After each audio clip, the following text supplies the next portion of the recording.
mot du marché des changes, votre spécialité, les chiffres qui vont sortir cette semaine sur l'euro-dollar, ça peut jeter de l'huile sur le feu? Oui, tout à fait. Alors, la semaine dernière, moi, je pensais que l'eurodoll tiendrait son support à 1,0630, mais les chiffres américains sont sortis tous meilleurs qu'attendus, hein. Par conséquent, le sentiment de le marché est passé de la Fed est trop agressive il y a un mois à la Fed n'est pas assez agressive, hein. Donc, on a maintenant les primary dealers qui anticipent à 27% une hausse de 50 points de base pour la réunion de la Fed en mars, hein, alors qu'il y a un mois, c'était l'inverse, hein. On n'avait aucune hausse qui était anticipée à 18%, hein.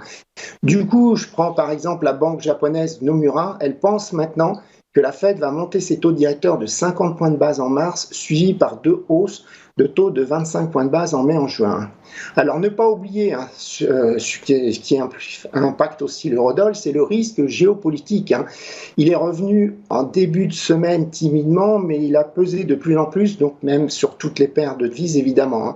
Donc non pas à cause d'une offensive majeure de la Russie à la date anniversaire de la guerre, hein, car elle n'est pas arrivée finalement, mais plus inquiétant, je dirais quelque part, si on peut le dire, avec la Chine qui s'affiche de plus en plus en allié de la Russie, hein.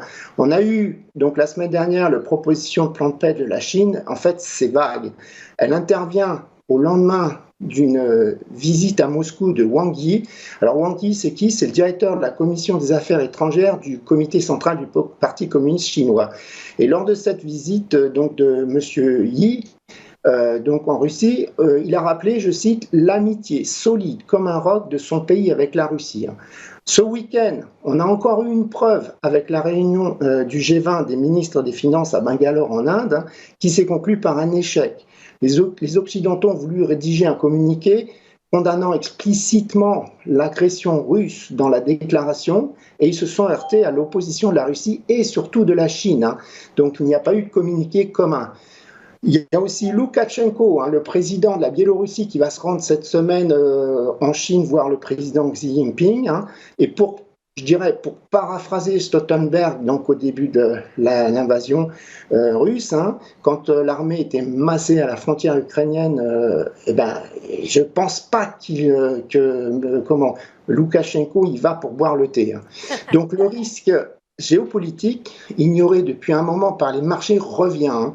Et comme vous l'avez dit, les chiffres qui sont sortis cette semaine pourraient encore rajouter de l'huile sur le feu, hein. Alors si on regarde en analyse technique, on a l'eurodoll qui est au plus bas sur un mois. Il a terminé donc sur le support 1,05 40 50, hein, qui je pense en fait est un support intermédiaire, hein. Il correspond au rebond de la paire au premier jour de trading de l'année après une période de trading range, hein. Ensuite, comme deuxième support plus bas, on a le plus bas de l'année, 1,0484, hein. Si on regarde côté résistance, on a 1,0630, hein. C'est devenu donc la première résistance immédiate, hein. C'est le plus haut de juin dernier. C'est aussi un ratio 38,2% Fibonacci entre le plus haut de 2021 et le plus bas de 2022. Et comme je vous le répète maintenant depuis un mois, la banque Credit Suisse pense que passer sous ce niveau invaliderait la hausse, et là on est dessous, hein. Et donc en fait, comme deuxième résistance, qu'est-ce qu'on va trouver plus haut? On a un 0,830, hein, c'est une zone de congestion sur laquelle l'eurodoll avait rebondi pendant 3 mois jusqu'en mai 2020.